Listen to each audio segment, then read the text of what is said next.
saudara, saya percaya dimanapun kita berada, kita semua diberkati Tuhan hari ini. Amin. Baiklah, saatnya kita akan memulai ibadah kita. Mari sama-sama kita sembah Dia, karena Dia Allah yang layak disembah dan Dia segalanya buat hidup kita. Sama-sama katakan, Tuhan Kaulah segalanya.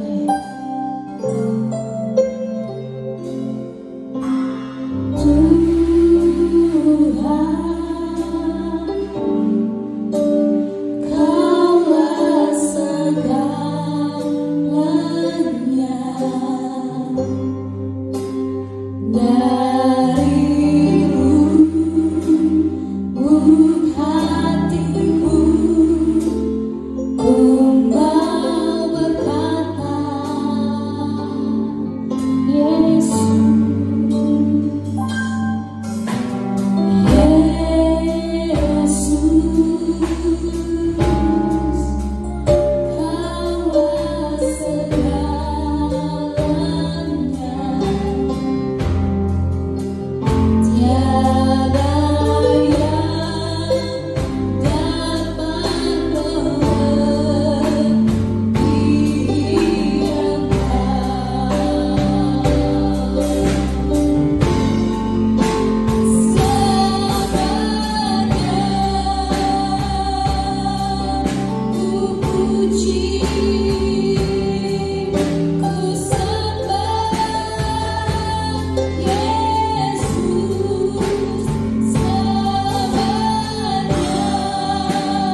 besar, Kau mulia, dan Kau ajaib dalam setiap kehidupan kami, Bapa. Kau Allah yang luar biasa, Tuhan. Karena Kau segala-galanya buat hidup kami, dan kami bersyukur kami punya Bapa seperti-Mu, Tuhan. Satu-satu yang mengerti hidup kami, Tuhan. Dan terima kasih Yesus. Seberapa kami, Tuhan, dimanapun kami berada yang menyaksikan live streaming hari ini, Tuhan, Kau berkati kami, Tuhan. Kami mau melayani-Mu, Tuhan. Kami mau menyembah-Mu, Tuhan. Meski kami terbatas oleh jarak, Tuhan, tapi kami percaya kuasa-Mu tidak pernah terbatas oleh jarak waktu apapun itu juga, Tuhan. Karena kuasa-Mu luar biasa, Tuhan. Dan Kau Allah yang luar biasa untuk setiap kehidupan kami. Ampuni setiap kekurangan kami, layakkan kami menghadap Engkau, Tuhan. Kami mau menyembah-Mu, Bapa. Layakkan kami di hadapan-Mu, Tuhan. Berkati keluarga kami, berkati semua yang kami kasihi. Kami bersyukur, Tuhan, buat setiap berkat yang daripada-Mu, kasih-Mu, damai sejahtera yang daripada-Mu, Tuhan. Dan kesehatan yang Kau beri atas kehidupan kami. Berkati kami, Tuhan. Berkati ibadah dari awal pertengahan hingga akhirnya, Tuhan. Biar ada nama-Mu, Tuhan, yang dipermuliakan, Tuhan, untuk setiap ibadah kami, setiap hidup kami, Tuhan. Kami tidak mau sia-sia, Tuhan, karena Kau segala-galanya, Tuhan. Kau Allah yang besar, Kau Allah yang ajaib dan mulia, Tuhan. Terima kasih, Bapa, biar segala pujian, hormat, kemuliaan untuk Engkau, Tuhan. Engkau juga memberkati hamba-Mu yang akan berfirman nanti, Tuhan. Bahkan juga berkati setiap kami, Tuhan. Terima kasih, Bapa. Di dalam nama Tuhan Yesus Kristus, semua yang percaya katakan amin. Puji Tuhan, saudara-saudara semua diberkati Tuhan, haleluya. Mari sama-sama kita sembah Dia, kita puji Dia, kita tinggikan namanya.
kiranya kita siapkan hati kita, pikiran kita, dengan menangkap apa yang menjadi isi hati Tuhan selama minggu ini. Bersama-sama kita katakan, Yesus Tuhan yang tinggi Pak. Yesus Tuhan ditinggikan, dimuliakan dan naik ke surga. Dia berikan Roh Kudusnya, menguatkan dan menolongmu.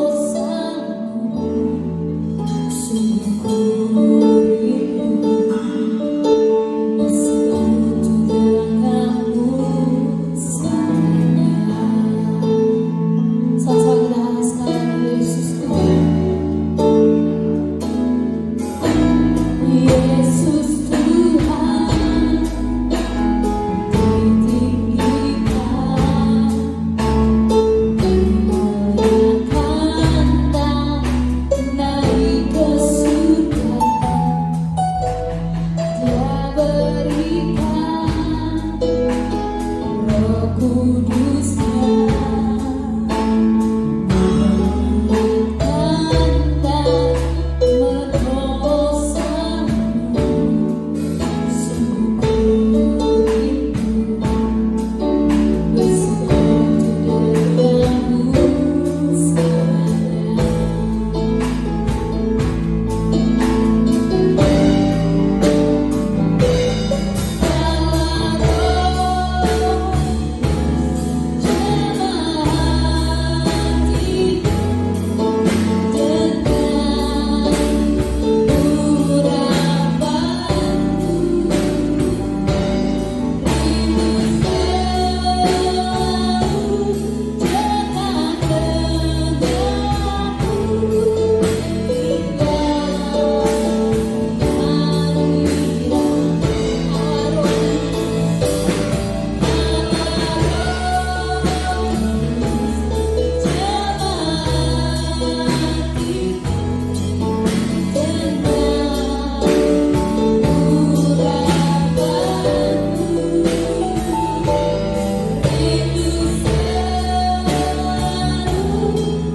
siang hari ini di mana Engkau mempersatukan kami Tuhan, walaupun melalui ibadah percaya Tuhan, sekalipun kami ibadah melalui online, tapi kami percaya Engkau ada dan Engkau hadir di tengah-tengah setiap kehidupan kami dimanapun kami berada pada saat ini Tuhan. Dan tiba saatnya kami mau mendengarkan firman-Mu Tuhan, kami mau mendengarkan isi hati-Mu Tuhan. Biar Engkau sampaikan melalui hamba-Mu yang terbatas ini Tuhan. Kau pakai mulut bibir hamba-Mu Tuhan, sehingga setiap kebenaran-Mu Tuhan, kebenaran firman-Mu, isi hati-Mu itu boleh mengubahkan setiap kehidupan kami, boleh menguatkan kehidupan kami, boleh menegur kami Tuhan. Bahkan firman-Mu boleh menyatakan kesalahan dalam setiap kehidupan kami Tuhan. Biar kiranya Kau melalui firman-Mu ini Tuhan dapat menjadi rema, sehingga firman-Mu tidak lewat begitu saja, tetapi boleh berakar, bertumbuh dan berbuah-buah di dalam setiap kehidupan kami sebagai orang percaya Tuhan. Celingkan mata hati kami Tuhan, berikan kami hati dan telinga juga sebagai murid untuk mendengarkan firman Bapa. Berbicara Engkau Roh Kudus di tempat ini Tuhan, berbicara Engkau melalui kehidupan kami pribadi lepas pribadi. Dalam nama Tuhan Yesus Kristus kami sambut firman-Mu. Haleluya. Amin. Shalom semua jemaat yang dikasihi Tuhan. Apa kabarnya hari ini? Saya percaya kita semua aman dalam penyertaan Tuhan. Amin. Bapak Ibu Saudara terkasih dalam nama Tuhan Yesus, kita akan mendengarkan firman Tuhan hari ini. Seperti yang kita ketahui bahwa dalam satu bulan, di bulan Juli ini, gereja kita membahas satu tema yang cukup penting di dalam dunia kekristenan, yaitu yang namanya penginjilan atau bangkit dan menjadi teranglah. Kalau minggu lalu kita sudah mengangkat firman bangkit dan menjadi teranglah, yang artinya kita harus bangkit dan menjadi terang, memainkan fungsi kita sebagai terang dunia. Hari ini tema tidak kalah kurang menariknya, bahkan tidak kalah pentingnya. Kita akan membahas mengenai penginjilan seperti Yesus. Boleh sama-sama dengan saya katakan penginjilan seperti Yesus? Bapak Ibu Saudara terkasih dalam nama Tuhan Yesus, tahukah saudara, sebagai orang Kristen, kita tidak hanya dihidupkan oleh Injil dan dipanggil untuk menghidupi Injil, tetapi kita juga dipanggil untuk memberitakan atau membagikan Injil kepada setiap orang yang belum percaya Yesus sebagai Tuhan dan Juru Selamat. Itu sebabnya firman Tuhan mengatakan, jadikanlah semua bangsa muridku, yaitu muridnya Tuhan. Kita punya tugas yang sama, yaitu untuk memberitakan Injil. Tetapi sayangnya tidak banyak orang Kristen yang bergairah dalam memberitakan Injil. Ada begitu banyak alasan-alasan yang sering dilontarkan oleh banyak orang Kristen untuk tidak memberitakan Injil. Mungkin yang pertama ada sifat malu. Ada juga yang berkata bahwa saya tidak pasti berbicara loh. Saya itu nggak tahu caranya gimana memberitakan Injil. Saya takut gitu. Atau saya takut ditolak, khawatir, takut apa yang disampaikan tidak tepat dan lain sebagainya. Terutama apalagi di kondisi-kondisi sekarang ini. Kita tahu kita sudah memasuki kondisi COVID-19 yang semakin merajalela. Ada begitu banyak orang-orang Kristen yang mengeksklusifkan dirinya. Ada banyak gereja-gereja yang eksklusif. Mereka tidak mau memberitakan Injil karena takut virus di mana-mana dan kita takut untuk memberitakan Injil. Tapi seharusnya kita menyadari bahwa panggilan Tuhan dalam setiap kehidupan kita adalah untuk memberitakan Injil. Kita tidak hanya sekedar diselamatkan oleh Tuhan, tetapi Tuhan mau supaya setiap kehidupan kita menjadi perpanjangan tangan Tuhan untuk menyelamatkan banyak orang yang belum mengenal Yesus sebagai Tuhan dan Juru Selamat. Saya merangkum dan mendapatkan ada 3 sebetulnya saudara, alasan utama, persoalan utama mengapa seringkali kita sebagai orang Kristen tidak memberitakan Injil. Yang pertama itu berbicara mengenai hati. Yang kedua itu tentang teologi. Yang ketiga itu tentang strategi. Boleh Bapak Ibu Saudara, dimanapun kita berada, kita katakan sama-sama. Yang pertama adalah hati, kedua teologi, ketiga strategi. Hati, teologi, dan strategi. Ini yang menjadi persoalan utama di dalam kekristenan. Mengapa seringkali kita tidak memberitakan Injil? Yang pertama mengenai hati. Coba kita sekarang satu persatu, dimanapun kita berada pada saat ini, coba kita nilai dalam hati kita masing-masing. Angka berapa yang menunjukkan bahwa kita betul-betul punya hasrat untuk menginjili orang yang tidak percaya kepada Tuhan? Mungkin dari 0 sampai 100 di angka berapa? 20, 30, atau 90, atau bahkan ada yang angkanya 100. Tahukah saudara, apa yang kita taruh dalam hati kita, apa yang menjadi hal penting di dalam hati kita, itu akan menentukan apa yang kita lakukan, habiskan waktu kita untuk hal tersebut. Kalau kita menganggap di dalam hati kita bahwa yang terpenting adalah harta kita, maka kita akan menghabiskan waktu kita untuk mencari harta demi harta terus menerus. Atau siapa? Mungkin keluarga kita, orang tua kita, pasangan kita, anak kita. Siapa yang kita paling anggap berharga dalam hati kita? Atau justru sebaliknya, kita menganggap bahwa Tuhan dan jiwa-jiwa itu berharga, dan itu yang paling utama yang ada di dalam hati kita. Semakin kita menyadari bahwa jiwa-jiwa itu berharga di hadapan Tuhan, maka kita harusnya semakin punya hasrat yang besar untuk menginjili orang-orang yang tidak percaya, yang sedang menuju kepada sebuah kebinasaan. Yang kedua, persoalan utama, mengapa seringkali orang-orang Kristen tidak menginjili, yaitu masalah teologis. Ini berbicara mengenai konsep yang benar. Seringkali banyak orang Kristen yang menginjili dengan konsep yang salah. Ketika kita menggunakan konsep yang salah, maka cara kita menginjili pun akan salah. Saya teringat bahwa waktu itu saya pernah berbicara kepada anak-anak muda di Kalimantan. Waktu itu saya membagikan firman Tuhan. Bahkan tidak hanya anak-anak muda, waktu itu ada orang-orang tua juga. Ketika saya menyampaikan firman Tuhan mengenai penginjilan, yang ada di benak mereka bahwa penginjilan itu merupakan tugas seorang pendeta atau tugas seorang penginjil. Mungkin sebagian besar di antara kita juga beranggapan demikian, bahwa tugas penginjilan itu adalah tugas seorang pendeta, hanya tugas seorang pendeta atau penginjil, atau mungkin gembala atau hamba-hamba Tuhan yang melayani di gereja. Tapi sebetulnya konsep itu adalah konsep yang salah, saudara. Sesungguhnya Tuhan memanggil setiap kita untuk melakukan yang namanya penginjilan. Betul, ada yang namanya karunia penginjilan. Ada orang-orang tertentu yang dipanggil secara khusus untuk menjadi pendeta dan penginjil, yang sudah pasti tugasnya adalah memberitakan Injil, memberitakan Injil, kabar baik, keselamatan. Tetapi firman Tuhan juga mengatakan bahwa penginjilan atau menginjili itu merupakan tugas saya dan saudara sebagai orang percaya. Tidak peduli latar belakangmu seperti apa, tidak peduli pendidikanmu seperti apa, tidak peduli kondisi ekonomimu seperti apa, tidak peduli dengan seberapa pintar engkau berbicara, tetapi Tuhan memanggil saya dan saudara untuk menginjili.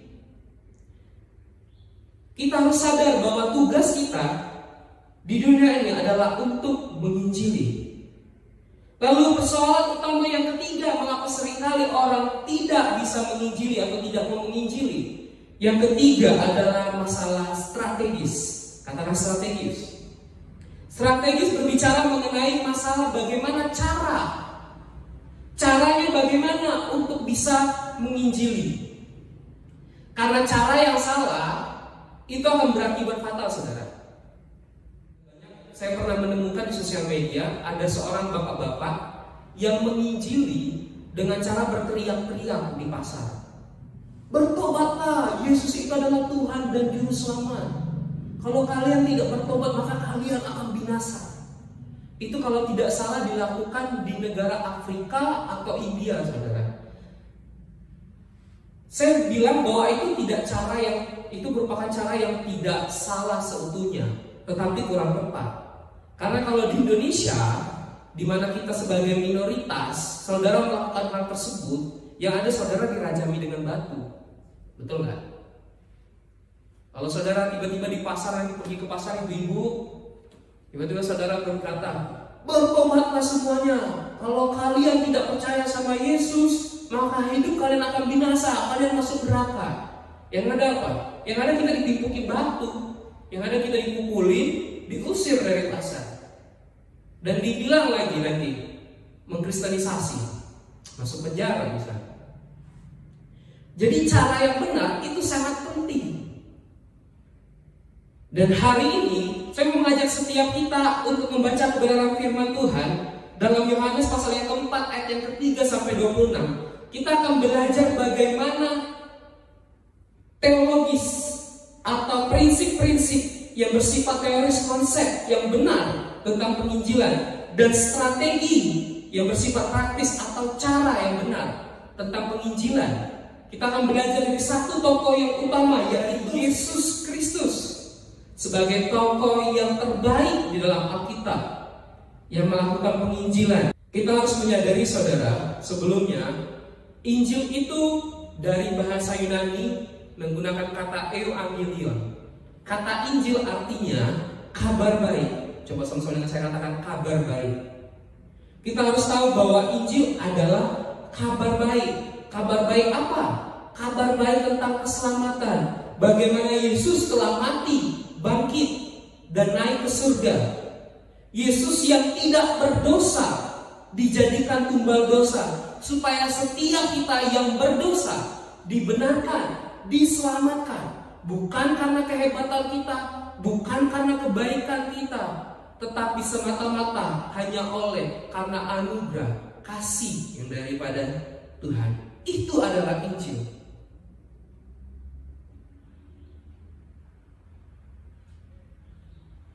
Dalam Yohanes pasal yang keempat ayat ketiga sampai 26 ini berbicara mengenai percakapan Yesus dengan perempuan Samaria. Saya percaya mungkin setiap kita sudah pernah membaca kebenaran firman Tuhan ini. Tapi saya mau mengajak saudara untuk melihat lebih dalam lagi. Ada prinsip yang diajarkan tentang penginjilan di situ. Kita buka di ayat yang keempat. Saya akan membacakan. Demikian firman Tuhan. Ia harus melintasi daerah Samaria. Ketika Yesus meninggalkan Yudea dan kembali lagi ke Galilea, dikatakan di ayat 4, ia harus melintasi daerah Samaria. Sebetulnya Bapak Ibu Saudara, kalau kita teliti lebih dalam lagi, kita pelajari tentang geografisnya, sebetulnya tidak harus waktu itu Yesus melalui Samaria.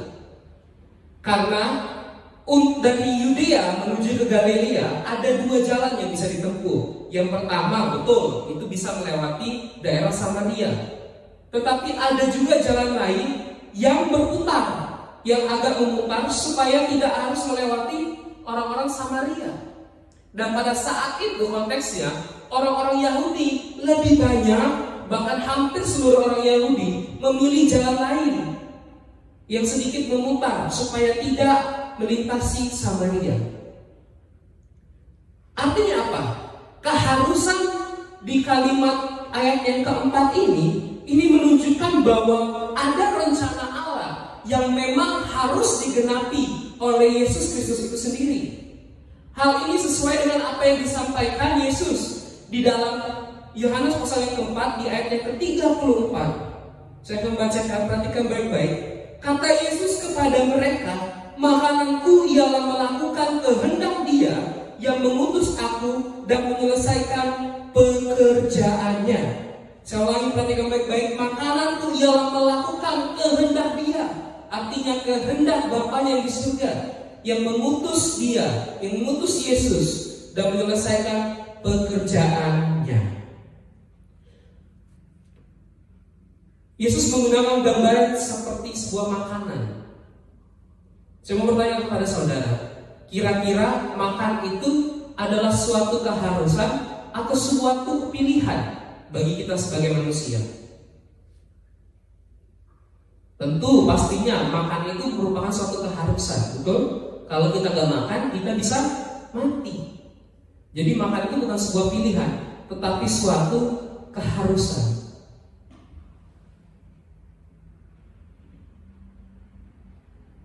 Artinya apa di sini? Penginjilan pun itu merupakan suatu keharusan bagi setiap kita orang percaya. Kalau kita mengaku bahwa Yesus adalah Tuhan dan Juru Selamat, artinya kita harus melakukan yang namanya penginjilan. Katakan penginjilan.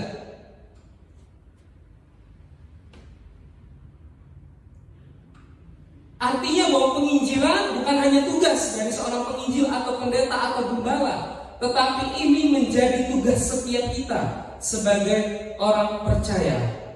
Itu juga sebabnya dalam Matius pasal yang ke-28 ayat 19 sampai 20, firman Tuhan mengatakan, karena itu pergilah, jadikanlah semua bangsa muridku.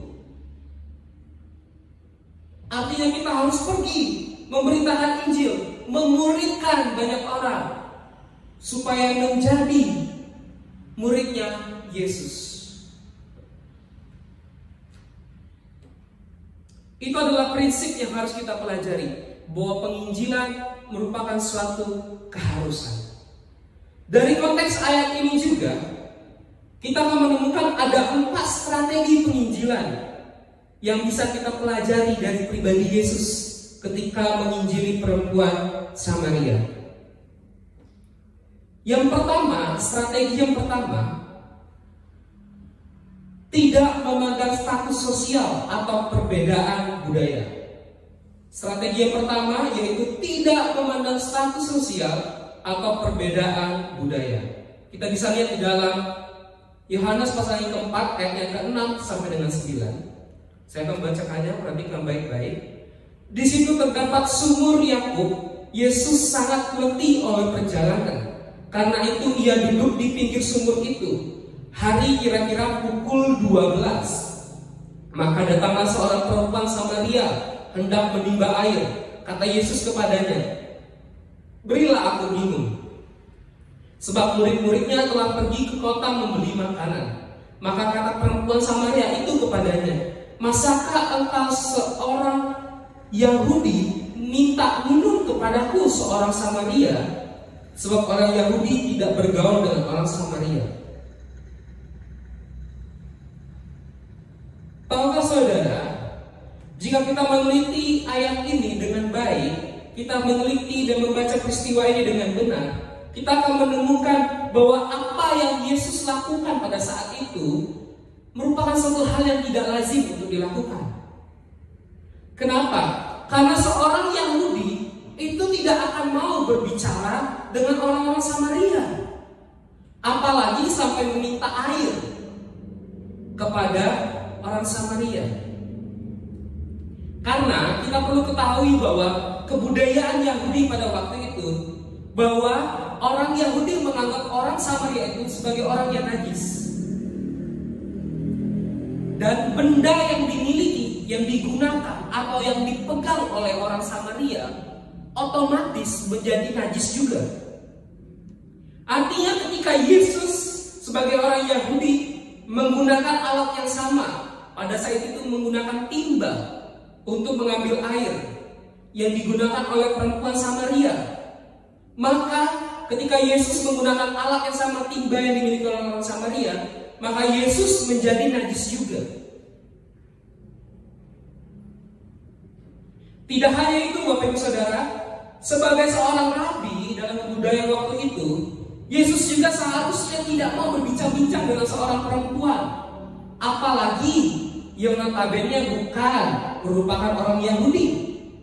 Bahkan jika kita melihat di dalam Yohanes pasal yang keempat ayat yang ke-27, dikatakan, pada waktu itu datanglah murid-muridnya dan mereka heran.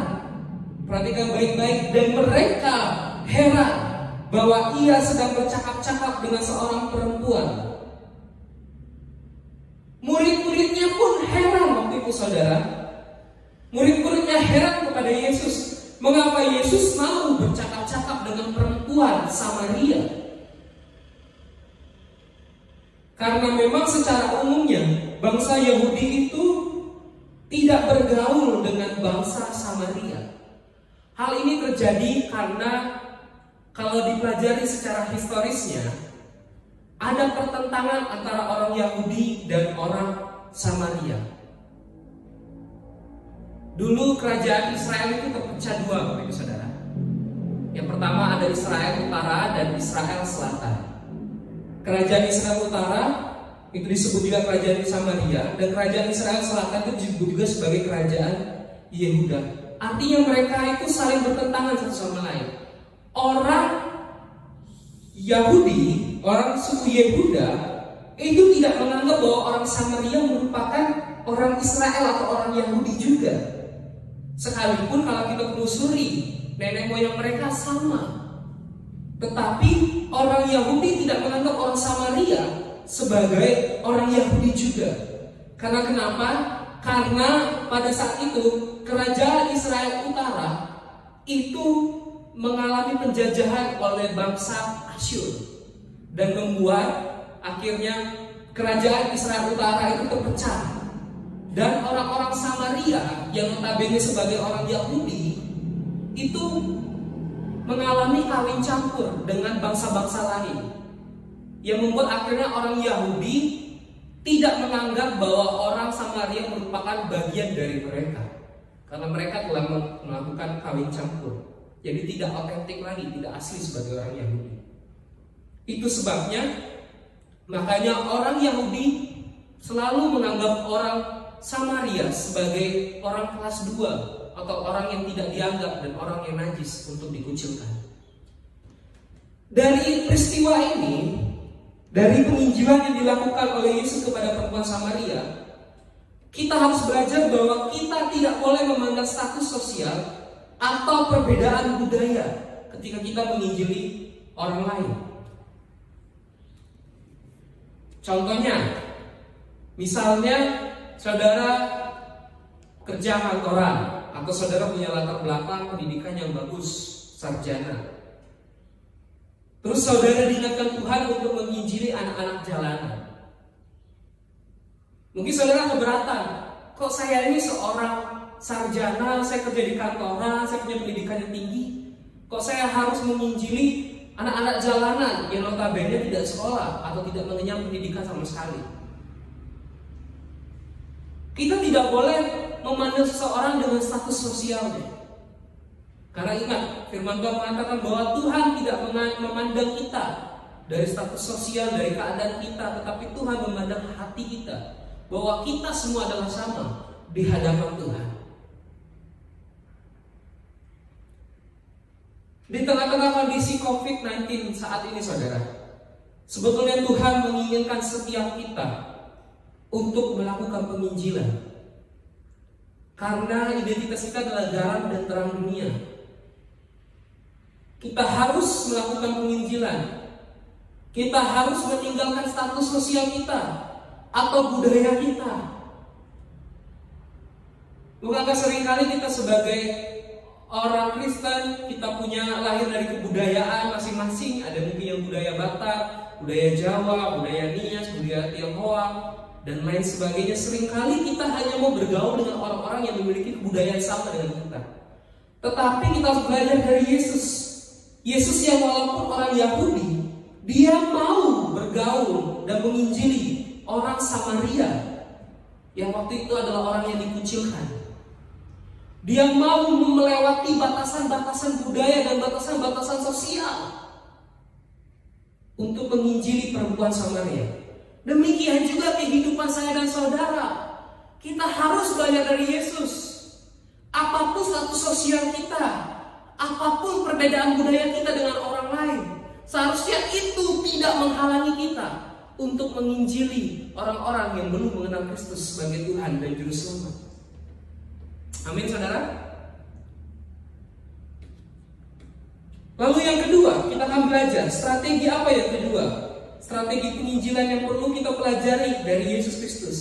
Yang kedua adalah mampu membaca dan memanfaatkan situasi serta relevan. Tujuannya untuk menarik perhatian orang lain pada Injil, saudara. Kalau kita buka di ayat yang ke-10 sampai 15, saya akan bacakan. Jawab Yesus kepadanya, "Jikalau engkau tahu tentang karunia Allah dan siapakah Dia yang berkata kepadamu, berilah aku minum, niscaya engkau telah meminta kepadanya dan Ia telah memberikan kepadamu. air hidup. Ayat yang ke-11, kata perempuan itu kepadanya, Tuhan, engkau tidak punya timba dan sumur ini amat dalam. Dari manakah engkau memperoleh air hidup itu?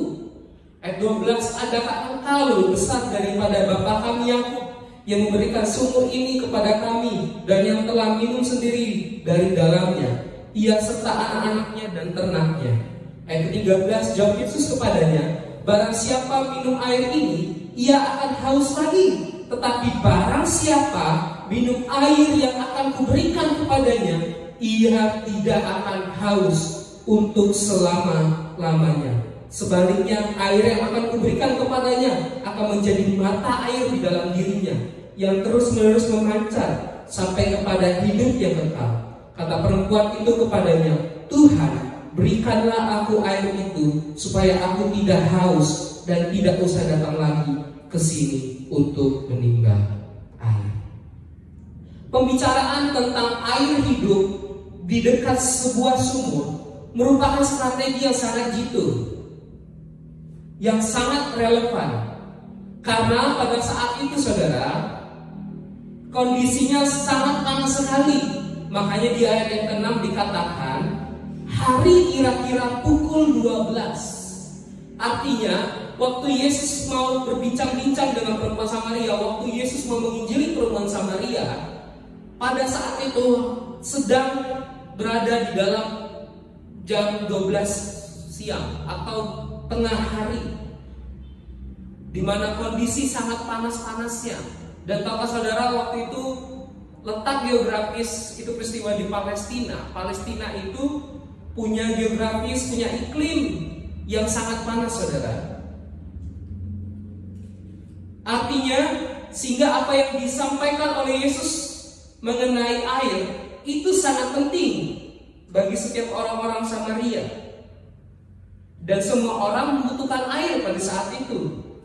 Di setengah situasi seperti inilah Yesus mencoba untuk menarik perhatian perempuan Samaria dengan menjanjikan air yang lebih menarik daripada air sumur Yakub, yaitu air kehidupan yang ada di dalam Kristus. Air yang tidak pernah habis, yang akan membuat setiap yang meminumnya tidak akan haus lagi. Artinya apa saudara? Ketika kita hendak melakukan penginjilan, kita harus belajar mampu untuk membaca dan memanfaatkan situasi dan relevan. Contohnya, kalau saudara tiba-tiba sedang penginjilan, saudara bertemu pada seorang anak, mungkin anak tersebut sedang kelaparan. Waktu saudara mau menginjili, hal yang saudara bisa lakukan adalah saudara memberikan makanan kepada anak tersebut. Itu adalah langkah awal sebagai bentuk yang relevan ketika saudara menginjili anak tersebut. Baru mungkin saudara, ketika saudara sudah berikan dia makan, dia kenyang, saudara baru ajak berbicara dan memperkenalkan Kristus sebagai Tuhan dan Juru Selamat. Tapi mungkin saudara akan berkata, bagaimana mau relevan kalau contohnya yang saya injili adalah orang-orang pecandu narkoba misalnya? Bagaimana caranya supaya saya bisa relevan? Apakah saya harus mencobai narkoba dulu supaya saya bisa menginjili mereka? Atau misalnya saudara mau menginjili penjahat, seorang pembunuh, saudara mungkin akan berpikiran gimana caranya supaya relevan? Apakah saya harus membunuh orang dulu supaya saya tahu apa yang dia rasakan? Tentu saja tidak, saudara. Relevan di sini bukan berarti bahwa kita harus melakukan apa yang mereka lakukan. Bukan berarti bahwa kita melakukan dosa yang sama dengan dosa yang mereka lakukan. Tentu saja tidak demikian. Kita hanya perlu melihat situasi keadaan pada saat itu yang relevan. Mungkin saudara berkata juga, gimana caranya merelevan hari-hari penginjilan? Apalagi di tengah situasi COVID yang lagi marak saat ini. Mungkin kita akan berpikir gimana caranya penginjilan. Keluar rumah aja cemas-cemas, takut. Belum lagi ada peraturan pemerintah tentang PPKM. Di Palembang juga kan sudah ada PPKM, makanya kita ibadah online. Susah, semuanya dibatasi. Gimana caranya mau penginjilan? Tahukah saudara bahwa segala sesuatunya bisa dilakukan? Kita hidup di dunia yang sangat modern pada saat ini. Kita hidup di dunia, di industri 4.0, di mana akses internet begitu cepat, di mana setiap kita mempunyai sosial media, kita punya gadget masing-masing. Kita bisa memanfaatkan fasilitas yang kita punya, gadget yang kita punya, sosial media yang kita punya untuk memberitakan Injil, saudara. Dulu saya juga berpikiran bahwa hal seperti itu alay, saudara. Saya pikir, apa pentingnya memposting-posting di Instagram, di TikTok yang lagi marak sekarang kan, Facebook dan lain sebagainya tentang firman Tuhan. Saya pikir dulu itu adalah suatu hal yang alay. Tapi sehari-hari ini riset mengatakan bahwa penginjilan yang paling efektif itu melalui sosial media, saudara. Sekalipun kita terbatas, kita tidak bisa bertemu secara langsung, kita mungkin terbatas untuk menginjili orang secara langsung dikarenakan COVID-19. Tapi kan kita masih punya fasilitas sosial media yang bisa kita gunakan untuk menginjili banyak orang, untuk memperkenalkan Kristus sebagai Tuhan dan Juru Selamat. Dan itu sangat-sangat relevan di hari-hari ini.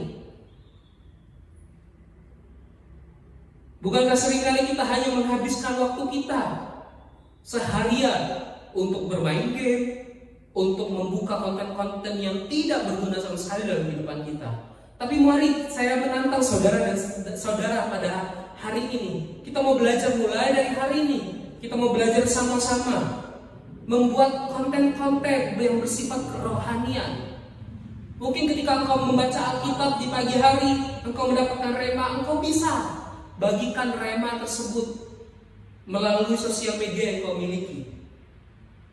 Atau hari-hari ini kita tahu ada begitu banyak orang-orang yang sakit, bahkan sakit COVID-19. Kita bisa gunakan sosial media kita bisa gunakan gadget kita, mungkin untuk menelpon orang-orang yang sedang sakit hari-hari ini, untuk memberikan kekuatan kepada mereka, untuk memberikan pengharapan, untuk mendoakan mereka supaya mereka dijamah oleh Tuhan dan mereka boleh menerima Yesus sebagai Tuhan dan Juru Selamat. Terlalu banyak cara hari-hari ini yang bisa kita gunakan untuk menginjili. Tinggal tergantung bagaimana saya dan saudara mau atau tidak meresponi firman Tuhan hari ini. Selain itu juga kita bisa melakukan penginjilan-penginjilan melalui pelayanan-pelayanan sosial bagi saudara. Kita masih bisa memberikan makanan-makanan, minuman-minuman, obat-obat, atau menyisikan dana, uang kita kepada orang-orang yang membutuhkan saat-saat ini. Itu adalah salah satu bentuk dari penginjilan yang relevan, yang mampu kita langsung lakukan di kondisi seperti ini. Tahukah saudara, saya baru baca sejarah sedikit mengenai pandemi. Tahukah saudara bahwa sebetulnya pandemi wabah virus itu dulu pun sudah banyak terjadi. Bahkan di tahun 165 Masehi ada yang namanya wabah Antonino. Wabah ini merupakan penampilan awal dari cacar. Dan wabah ini menjalar ke seluruh Kaisaran Romawi. Sakitnya mirip dengan COVID, sakit tenggorokan, demam, diare, dan lain sebagainya. Wabah ini bahkan berlanjut hingga sekitar tahun 180 Masehi. Tapi tahukah saudara, apa yang dilakukan oleh orang Kristen pada saat itu? Orang-orang Kristen pada saat itu mereka rela menyediakan kebutuhan paling mendasar, yaitu makanan dan air bagi mereka yang terlalu sakit dan tidak bisa mengurus diri mereka sendiri. Di tahun yang lain pun, di tahun 249 sampai 262 Masehi, ada namanya wabah Siprian. Wabah ini pun membawa tingkat kematian yang tinggi, saudara. Bahkan 5.000 kematian dalam sehari terjadi di Roma akibat wabah ini. Banyak orang yang meninggalkan kotanya karena ketakutan. Tapi kenyataannya justru hal ini memperparah penyebaran wabah itu. Tapi kita akan melihat apa respon orang Kristen pada saat itu. Sementara orang-orang lain melarikan diri, orang-orang Kristen pada saat itu bergerak membantu sesama. Mereka meninggalkan kedagingan mereka dan mereka mementingkan sesama mereka. Mereka menjadi ezer kenegdo atau penolong bagi sesama mereka. Seharusnya hal yang seperti ini, respon yang dimiliki orang Kristen pada saat itu, dimiliki juga setiap kita pada saat-saat ini. Dalam menghadapi wabah COVID-19, di luar sana terlalu banyak orang yang membutuhkan kasih Tuhan. Terlalu banyak orang yang hilang pengharapan. Terlalu banyak orang yang khawatir, kekhawatirannya sangat tinggi. Dan hari-hari ini mereka membutuhkan kasih Tuhan melalui saya dan saudara. Maukah kita sama dengan respon orang-orang Kristen waktu menghadapi wabah Siprian dan wabah Antonino? Maukah kita juga merespon hal yang sama di tengah-tengah wabah COVID-19 ini? Kita bergerak bersama-sama, kita menginjili, kita menghubungi orang-orang yang membutuhkan, kita menghubungi orang-orang yang sedang sakit, dan kita memberikan apa yang bisa kita berikan kepada orang-orang yang membutuhkan saat-saat ini. Tujuannya cuma satu, supaya Yesus nama Tuhan saja dipermuliakan. Amin saudara. Dan yang ketiga, strategi yang ketiga cepat saja yang kita pelajari dari peristiwa ini, yaitu meminta hikmat dari Tuhan supaya kita dapat mengetahui pergumulan orang yang hendak kita injili. Di ayat yang ke-16 sampai 19, ayat 16 saya akan bacakan. Kata Yesus kepada perempuan itu, kepadanya, Pergilah panggillah suamimu dan datang ke sini. Ayat ke-17 sampai ayat yang ke-19. Di situ menunjukkan bahwa ketika Yesus mengatakan pergilah, panggillah suamimu dan datang ke sini. Panggillah suamimu dan datang ke sini. Yesus sedang menunjukkan atau menyatakan kepada perempuan Samaria pada saat itu bahwa dia adalah orang yang sedang bermasalah. Bahwa perempuan Samaria pada saat itu adalah orang yang bergumul dengan dosa. Yesus tidak menyatakannya dengan terang-terangan atau menghakiminya, tetapi Yesus menyatakannya dengan cara mempertanyakan suaminya. Dan pada saat itu perempuan itu jujur kepada Tuhan, dan dia menyatakan jujur kepada Yesus bahwa dia tidak mempunyai suami, dan dia sesungguhnya mempunyai 5 suami, dan yang ada padanya sekarang bukanlah suaminya. Sama halnya dengan ketika kita melakukan penginjilan, strategi ketiga yang harus kita miliki adalah kita harus meminta hikmat daripada Tuhan. Ketika kita meminta hikmat kepada Tuhan, kita berdoa, maka saya percaya Tuhan akan mensingkapkan setiap kebenaran-kebenarannya. Tuhan akan mensingkapkan setiap keadaan-keadaan pergumulan orang-orang yang sedang hendak kita injili, sehingga kita tahu apa yang menjadi pergumulan mereka. Dan ketika kita tahu pergumulan mereka, kita mampu dengan gampangnya untuk menginjili mereka. Amin saudara. Yang keempat, strategi yang terakhir, strategi yang perlu kita lakukan yang keempat, yaitu menyatakan Injil yang jelas. Sama-sama katakan menyatakan Injil yang jelas. Dalam ayat yang ke-25 dan 26 dikatakan, jawab perempuan itu kepadanya, aku tahu bahwa Mesias akan datang, yang disebut juga Kristus. Apabila ia datang, ia akan memberitakan segala sesuatu kepada kami. Kata Yesus kepadanya, akulah dia yang sedang berkata-kata dengan engkau. Artinya Bapak Ibu Saudara, pada saat itu Yesus menyatakan dengan jelas bahwa Yesus adalah Mesias. Dia adalah penyelamat. Dan hal ini juga yang harus kita lakukan. Ketika kita mau menyampaikan Injil atau kita mau menginjili orang yang belum percaya kepada Yesus, kita harus menyatakan Injil secara jelas. Kita harus menyatakan bahwa Yesus adalah Tuhan. Dia adalah juru selamat. Dengan demikian, maka orang tersebut akan menerima Yesus sebagai Tuhan dan juru selamat. Kita harus menyatakan bahwa satu-satunya jalan menuju keselamatan hanya ada di dalam Yesus. Amin, saudara. Ketika kita memahami konsep ini dan kita melakukan keempat strategi, saya percaya kita mampu untuk melakukan penginjilan yang baik dan benar.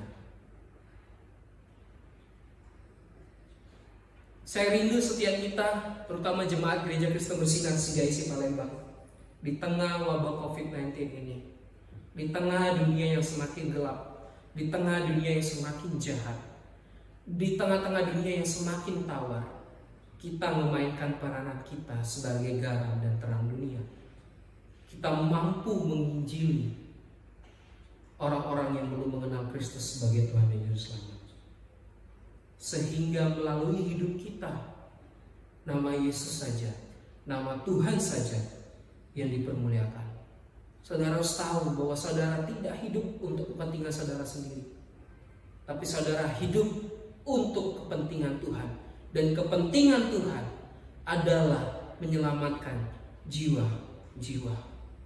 Maukah engkau hari ini mengambil bagian untuk memuliakan Tuhan dengan cara menginjili? Maukah engkau hari ini mengambil bagian, memutuskan untuk melayani Tuhan dengan cara menginjili?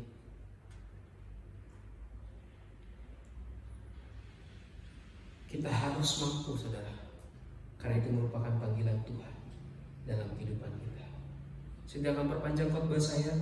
Kiranya firman Tuhan ini boleh menguatkan kita, menegur kita, menasehati kita, supaya kita mampu dan mau untuk menginjili. Puji Tuhan, Tuhan Yesus memberkati. Mari kita bersatu di dalam doa. Bapa, dalam nama Tuhan Yesus, inilah firman-Mu Tuhan, inilah isi hati-Mu Tuhan. Kau mengajarkan kami untuk belajar bahwa konsep yang benar tentang penginjilan, bahwa setiap kami dipanggil harus untuk menginjili. Dan firman-Mu juga mengajari setiap kami Tuhan, supaya kami memiliki strategi yang benar seperti apa yang Engkau ajarkan di dalam peristiwa ketika Engkau menginjili perempuan Samaria Tuhan. Biar kami mempelajari keempat strategi ini dan melakukannya dalam kehidupan kami. Sadari kami Tuhan, bahwa kami hidup bukan untuk kepentingan kami pribadi, bahwa hidup kami bukan milik kami lagi, tetapi Kristus yang ada di dalam hidup kami. Supaya agenda kami bukan untuk kepentingan-kepentingan pribadi kami, tapi agenda kami untuk memuliakan nama-Mu dan melalui penginjilan Tuhan. Karena itu adalah amanat agung-Mu, itu adalah panggilan-Mu bagi setiap kami Tuhan. Dan Engkau pun telah mencurahkan Roh Kudus-Mu sebagai penolong yang memampukan setiap kami untuk menginjili, memberitakan Injil, kabar baik, kabar keselamatan, sehingga banyak orang yang harusnya binasa tetapi tidak binasa, melainkan memperoleh keselamatan yang daripada Engkau Tuhan. Terima kasih Yesus, terima kasih Tuhan. Inilah firman-Mu, materaikan dalam setiap kehidupan kami Bapa. Biar kami tidak hanya mendengarkan firman-Mu, tapi kami mampu melakukannya, mengaplikasikannya dalam setiap kehidupan kami. Di dalam nama Tuhan Yesus Kristus kami bisa berdoa dan mengucap syukur. Saudara diberkati dan siap untuk menginjili. Sama-sama dengan saya katakan amin. Puji Tuhan, Tuhan Yesus berkati setiap kita. Saya serahkan kepada WL yang bertugas. Puji Tuhan, kita akan mengakhiri ibadah kita. Mari sama-sama kita nyanyikan satu lagu.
bersyukur kepadamu pada saat siang hari ini.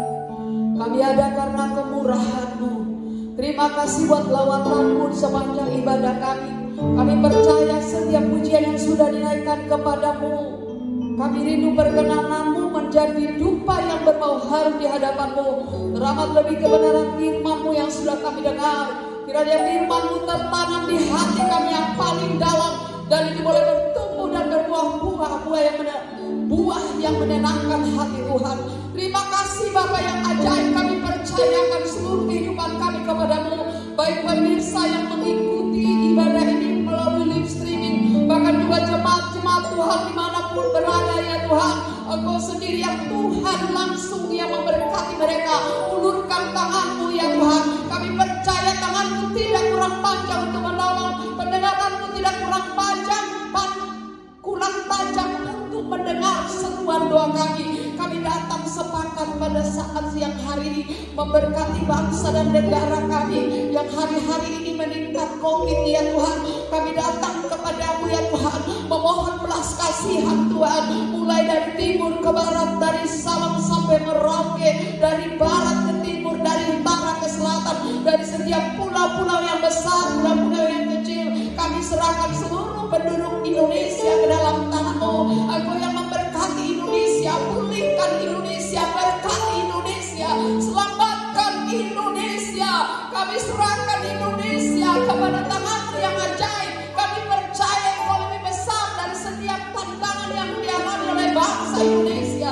Selamatkan Indonesia, selamatkan perekonomian, selamatkan dari setiap kesusahan, dari setiap sakit penyakit. Bapa yang baik, kami serahkan kepadamu, baik pemerintahan yang ada.